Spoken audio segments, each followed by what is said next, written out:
सुबह सुबह अपनी सास को आम की शरबत के साथ रोटी परोसने के बाद रोशनी कहती है, अम्मा जी वो मम्मी का फोन आया था। 2 दिनों से जरा तबीयत ठीक नहीं है उनकी, भाभी भी घर पर नहीं थी, तो मैंने डॉक्टर की अपॉइंटमेंट ले ली।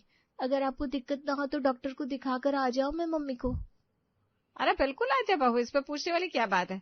अगर ऐसी बात थी तो रात की रोटी के साथ ही दही दे देती, मुझे आम का शरबत बनाने की क्या जरूरत थी। बेकार में इतना वक्त लगाया तूने, जा होकर आ समधन जी के यहाँ। रोशनी फौरन ऑटो लेकर अपनी मम्मी के घर के लिए निकल जाती है। 2 घंटे बाद सोचा था इस बार 2 का 200 होगा, पर यहाँ तो 2 का आधा करने पर तू ले आई है कारीगर। सच कहूँ तो इसमें कारीगरों की भी गलती नहीं है महेश भाई साहब। अरे स्टॉक तो यही बना रहे हैं ना, तो गलती किसकी होगी? इनकी तो होगी। बाहर कस्टमर को माल पसंद ही नहीं आ रहा। बेचने पर आ जाऊं तो बाजार में आपको खड़ा करके बेच दूं मैं। मेरा मतलब है कि क्या नहीं बिक रहा मार्केट में। कोई वीडियो बनाकर गालियां बेच रहा है, तो कोई बिकी हुई गलियां। बिकने को तो वो स्टॉक भी बिक सकता है जो आपके कारीगर बना रहे हैं। हर तरह के कस्टमर मौजूद है मार्केट में, सब बस बेचने की तकनीक आनी चाहिए। अब प्लास्टिक की थाली जैसे दिखने वाली थैली को भी लोग करोड़ों का बैग बताकर बेच रहे हैं ना। ये सेल्स डिपार्टमेंट आपने जिसके हाथ में दे रखा है ना, वो आदमी गड़बड़ है। एक बार सही आदमी को ये काम देकर देखिए। ऐसी बातें चलते फिरते नहीं होती गोविंद जी, घर पर बैठकर आराम से बातें करते हैं। और इसी बात पर महेश लगाता है अपनी बहू रोशनी को कॉल। एक काम कर बहू, पनीर 2 प्याजा बना ले, हम आ रहे हैं। पर पापा जी मैं तो घर पर हूँ नहीं, मैं तो मम्मी के यहाँ आई हूँ। अरे तो तेरा मायका हमारे घर से कितनी दूर है? जितनी देर में हम घर पहुंचेंगे उसके आधे वक्त में तो अपने मायके से वापस भी लौट आएगी। एक ऑटो पकड़ और घर आ जा, 10 मिनट के अंदर सब्जी बन जाएगी, साथ में रोटियां भी सेक देना। एक बड़ी पार्टी का काम है बेटा, काम बन जाएगा तो मेरा बड़ा फायदा हो जाएगा। ये लो, पापा जी ने फिर अचानक से प्लान बना लिया। और ये कम से कम 2-4 घंटे पहले अल्टीमेटम तो दे देना चाहिए। इनका तो हर बार का यही है, लास्ट वक्त पे बताते हैं, फिर खाना ना बनाओ तो गुस्सा करते हैं। क्या बात हो गई बेटा, तू खुद में क्यों बड़बड़ा रही है? डॉक्टर ने कहा तो मैं ठीक हूँ। ससुराल से ऑर्डर आया मम्मी, रोशनी शेफ को पनीर 2 प्याजा बनाना है। अभी यहाँ से घर जाऊंगी, घर जाती 10 मिनट के अंदर पापा जी पधार जाएंगे। इन 5-10 मिनटों में क्या ही बना लूंगी मैं। अच्छा चलती हूँ मैं मम्मी, सब्जी के लिए इंग्रेडिएंट्स भी तो लेकर जाने होंगे। रोशनी मार्केट से पनीर 2 प्याजा के लिए इंग्रेडिएंट्स खरीदती हुए अपने ससुराल पहुंचती है। जल्दी से काजू और तरबूज के बीज भिगोकर रखती हूँ, फिर सब्जियां धो लूंगी। रोशनी सबसे पहले अदरक और हरी मिर्च को अच्छे से पीसकर पेस्ट तैयार कर लेती है। फिर मिक्सर ग्राइंडर में काजू, टमाटर और प्याज डालकर उसे अच्छे से ग्राइंड कर लेती है। कैसे होगा सब, जल्दी जल्दी हाथ चला रोशनी, जल्दी हाथ चला। रोशनी फटाफट गैस पर कढ़ाई चढ़ाकर तेल गरम कर लेती है। फिर उसमें जीरा और बाकी जरूरत के खड़े मसाले डालने के बाद बनी हुई प्योरी डाल देती है। और जब तक प्योरी पक रही होती है, रोशनी आटा निकालकर आटा गूंथना भी शुरू कर देती है। रसोई से तो बड़ी अच्छी खुशबू आ रही है। बहू तो आज दाल चावल बनाने वाली थी, ये क्या बनाने लग गई है, जरा देख कर आती हूँ। शुभा रसोई में जाती है और देखती है पूरी रसोई बिखरी पड़ी है। उसकी बहू की हालत ऐसी थी मानो वो आटे के डब्बे और मसाले के झाड़ के बीच से होकर आई हो। ये तो तेरा फेवरेट कोट सेट है ना बहू, इसे पहनकर तू क्यों रसोई में आ गई? अरे भाई मसाले के दाग लग जाएंगे। और ये रसोई की क्या हालत बना कर रखी है तूने? मतलब पापा जी ने आपको भी नहीं बताया? पापा जी आ रहे हैं अपने किसी दोस्त या किसी पार्टी के साथ, उन्होंने पनीर 2 प्याजा की तैयारी करने के लिए बोला है। अब इतनी जल्दी पनीर की सब्जी कैसे बनेगी अम्मा जी? अरे तो इसमें कौन सी बड़ी बात है बहू, हम जब रेस्टोरेंट जाते हैं तो कैसे 5 मिनट में वेटर एक साथ इतनी चीजें ले आता है। ज्यादा मेहनत की बात नहीं है। कढ़ाई में तेल डाल, तेल में पनीर और प्याज, फिर थोड़ा सा मसाला डालकर पानी डाल दे, हो गई सब्जी तैयार। अरे रे अम्मा जी, प्लीज प्लीज प्लीज, सब्जी के साथ ऐसा दुर्व्यवहार मत कीजिए। ये तो ना पीने लायक रहेगी ना सुनाने लायक। आलू की तरी वाली सब्जी नहीं बनानी, पनीर 2 प्याजा बनाना है। रोशनी अपनी सास को ये बात समझा रही थी कि घर के बाहर से उसे अपने ससुर जी की गाड़ी की आवाज सुनाई देती है और 2 मिनट के अंदर ही अंदर महेश और गोविंद घर के अंदर आ गए। मैं बाहर पानी लेकर जाती हूँ अम्मा जी, आप पीछे से आइए। उनके साथ कोई बैठने वाला तो होना चाहिए, वरना वो लोग और हड़बड़ाने लगेंगे। रोशनी और शोभा बाहर जाते हैं। गोविंद पानी पी लो। नहीं भाई साहब, बेकार में बहू को क्यों परेशान करना। अरे भाई साहब, इसमें क्या परेशानी की बात है, सिर्फ पानी लाइए बहू। जा अंकल जी के लिए चाय शरबत लेकर आ। वो क्या ना भाई साहब, मेरी बहू आम रस बड़ा अच्छा बनाती है, जा लेकर आ बहू। अरे शोभा जी, आप समझी नहीं, मेरी बहू बड़ी समझदार है, तभी तो जानबूझकर सिर्फ पानी लेकर आई है। अगर हम चाय और शरबत से ही भाई साहब का पेट भर देंगे तो पनीर 2 प्याजा किस पेट में खाएंगे भाई साहब, है ना? अरे महेश भाई साहब, आप तो बेकार में ही बहू को परेशान कर रहे हैं। खाना पीना तो चलता रहेगा, पहले जिस काम के लिए यहाँ हम बैठे हैं वो बात शुरू करते हैं। अरे बात तो खाने पर ही शुरू होगी अब गोविंद। जा बहू, जाकर सब्जी और पराठा लेकर आ। रोशनी किचन में जाती है। अभी तो सही से ग्रेवी भी नहीं पकी थी। पनीर 2 प्याजा बनने की बात तो बहुत दूर की थी। जब तक बहू खाना ला रही है तब तक आप अपने बारे में बताइए भाई साहब, आप लोगों की मुलाकात कैसे हुई? यहाँ शोभा बातचीत में समय बर्बाद करने की कोशिश कर रही थी ताकि रोशनी को सब्जी बनाने के लिए और ज्यादा वक्त मिल सके, और इसी तरह 10 मिनट बीत जाते हैं। अरे बहू, अभी तक खाना लेकर नहीं आई, भूल गई क्या? अरे ला रही है जी, अब खाना परोसना भी तो पड़ता है। वो क्या है ना भाई साहब, एक नया क्रॉकरी सेट लेकर आई है तो उसे ही निकाल रही होगी। बड़ा डिब्बा होता है ना तो खोलने में थोड़ा वक्त तो लग ही जाता है। इस तरह 5 मिनट और बीत जाते हैं। मैं क्या कह रहा था भाई साहब, सेल्स की बात तो शुरू करते हैं। वो क्या है कि आपके कारीगर जो माल बना रहे हैं उसमें। गोविंद भाई साहब, मैं आपको अपने घर लेकर आया हूँ और आपकी खातिर ही नहीं होगी? ये तो महेश क्लोथिंग फर्म की इंसल्ट है। क्या बात है शोभा जी, बहू को इतना वक्त क्यों लग रहा है? अगर नई क्रॉकरी सेट में खाना लाने में दिक्कत हो रही है तो कह दीजिए, स्टील के बर्तन में खाना ले आए, हमें कोई दिक्कत नहीं है, खाना खाना होता है। क्यों गोविंद? अच्छा, मेरे दिमाग से निकल गया, खाना लाना है ना। मैं अभी जाकर बहू को कहती हूँ। शोभा रसोई में जाती है और देखती है अभी उसकी बहू पनीर ही फ्राई कर रही है। और कितनी देर लगेगी बहू? कितने स्टेप तो स्किप कर दिए मैंने, फिर भी 15 से 20 मिनट और लग जाएंगे। एक तरफ पराठे भी सेक दूंगी, फिर भी 15 मिनट तो हाथ में पकड़ कर ही चलिए। तो मैं बाहर जाकर क्या बोलूं बेटा? आप एक काम कीजिए ना अम्मा जी, ये अचार की कटोरी और ये प्याज लेकर आप डाइनिंग टेबल पर लगाइए। पापा जी को लगेगा खाना बस आ ही रहा है, और थोड़ा कुछ बहाना कर दीजिएगा।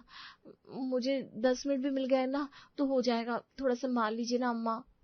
शोभा जैसे ही हाथों में अचार और प्याज की कटोरियां लेकर बाहर आती है, महेश सीधा उठकर उसके पास चला जाता है और धीरे से कहता है, ये क्या नाटक चल रहा है? बहू का मेहमान को बुलाकर बेइज्जती करवा रही है। पता है ये कौन है? अगर इस आदमी से हमारा रिश्ता अच्छा बन जाएगा तो जो माल हमारा डेड स्टॉक जा रहा था वो माल अच्छे दाम पर बिक जाएगा। अरे वो आपने इतनी हड़बड़ी में सब्जी बनाने को बोल दिया, इतनी जल्दी पनीर की सब्जी नहीं बन पाती है।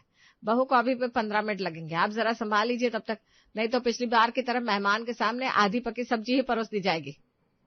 फिर पता चला डील वैसे ही कैंसिल हो गई। क्या अभी तक सब्जी बनी नहीं? अगर ये बात है तो पहले बोलना चाहिए था। दान पीसता हुआ महेश गोविंद के पास जाता है और पान खाने के बहाने उसे बाहर टहलने ले जाता है। 15 मिनट बाद जब दोनों वापस घर लौटते हैं तो उन्हें टेबल पर खाना परोसा हुआ मिलता है। काम की बात करने के बाद महेश गोविंद के साथ निकल जाता है रात के 8 बजे। पापा जी और अमित तो आते ही होंगे मम्मी जी, पापा जी मुझे छोड़ेंगे नहीं। छोड़ने वाली बातें कहाँ बची है बहू? इतनी देर सब्जी बनाने में लगती है क्या?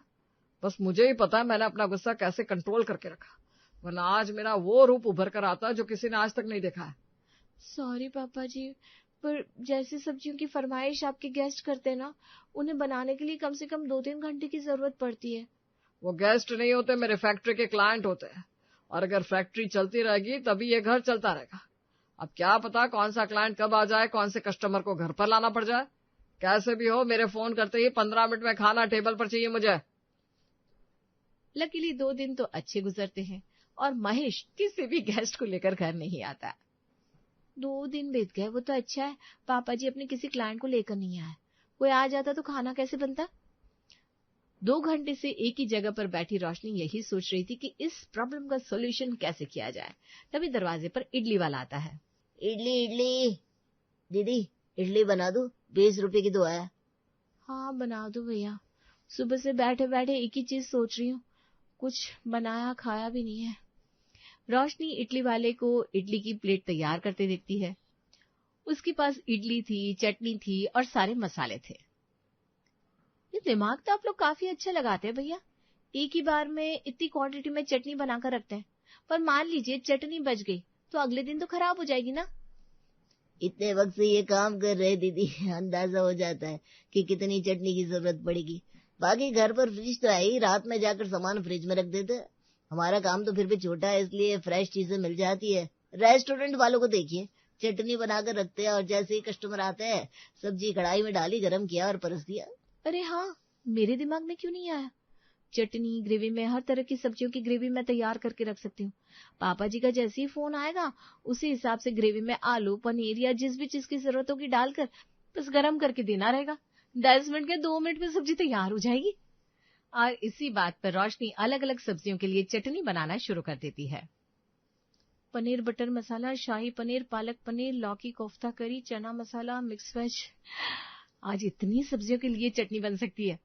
सुबह से शाम तक आज रोशनी चटनियां ही बनाती रहती है। बहुत बड़ा काम हो गया अम्मा जी। अब इन सारी चटनियों को फ्रीज में रख दीजिए। डीप फ्रीज में रहेंगे तो हफ्ते भर खराब नहीं होंगे। डीप फ्रिज में रखने के बाद जब चटनी को वापस निकाल कर कढ़ाई में डालेगी ना तो सब्जी पानी पानी सी हो जाएगी। और आजकल तो बिजली की भी दिक्कत है, बार बार लाइट चली जाती है, ऐसे तेरी चटनी खराब नहीं हो जाएगी। तो फिर क्या करूं अम्मा जी? अरे वो एयर टाइट पैकिंग होती है ना, वो वाली पैकिंग सी कर दे। चटनी की डिब्बियों को सामने ही रखना, बनाने में भी आसानी होगी और बेकार में फ्रिज की जगह भी नहीं रुकेगी। आगे कोई चटनी बनाएगी तो उसमें पानी का इस्तेमाल मत करना, बिना पानी की चटनी ज्यादा दिन तक चलेगी। और रोशनी ऐसा ही करती है। अगले दोपहर उसके मोबाइल पर अमित का कॉल आता है। हेलो रोशनी, एक पार्टी आ रही है, काफी अच्छी पार्टी है, बहुत मोटा स्टॉक उठाती है। वो लोग स्टेशन पर पहुंच गए तो मैंने कह दिया होटल में जाने की जरूरत नहीं है, हमारे घर पर ही फ्रेश हो जाए। तो वो लोग खाना भी घर पर ही खाएंगे, तुम तैयारी शुरू कर दो। आएंगी, फ्रेश होंगी, बहुत वक्त है, तुम टेंशन मत लो, सब कुछ हो जाएगा। अमित अपने गेस्ट को लेकर घर पहुंचता है। मिस्टर मेहता, उनकी वाइफ और उनकी माँ नहा धोकर फ्रेश हो जाती है और जैसे ही डाइनिंग टेबल पर बैठती है तो हाजिर है आप सभी के लिए पालक पनीर और लौकी कोफ्ते की सब्जी। अरे वाह बेटा, तुमने इतनी जल्दी सब कुछ बना लिया। इन सब्जियों को बनाने में तो काफी वक्त लगता है। वक्त तो देना ही पड़ता है ना आंटी जी, और जब इतने स्पेशल लोग घर आ रहे हैं तो वक्त की नहीं सोचते। आप एक बार खाकर देखिए, अगर आपको सब्जी पसंद आ गई तो मेरा दिन बन जाएगा, वरना अमित बहुत नाराज हो जाएंगे मुझसे। मेहता साहब और उनकी फैमिली जैसे ही अपने सामने पड़े हुए खाने को खाते हैं उनके मुंह खुले के खुले रह जाते हैं। ऐसा स्वाद मानो रेस्टोरेंट में खा रहे हो। मान गए अमित, माल फैक्ट्री का हो या तुम्हारे घर का, क्वालिटी A1 रहती है। वो क्या हुआ शोभा जी, मैं तो बस आपकी फैक्ट्री से स्टॉक उठाने आ रहा था तो मम्मी ने भी घूमने की इच्छा जाहिर कर दी। मम्मी को मोशन सिकनेस की प्रॉब्लम है ना, इसलिए हम ट्रेन में आ गए।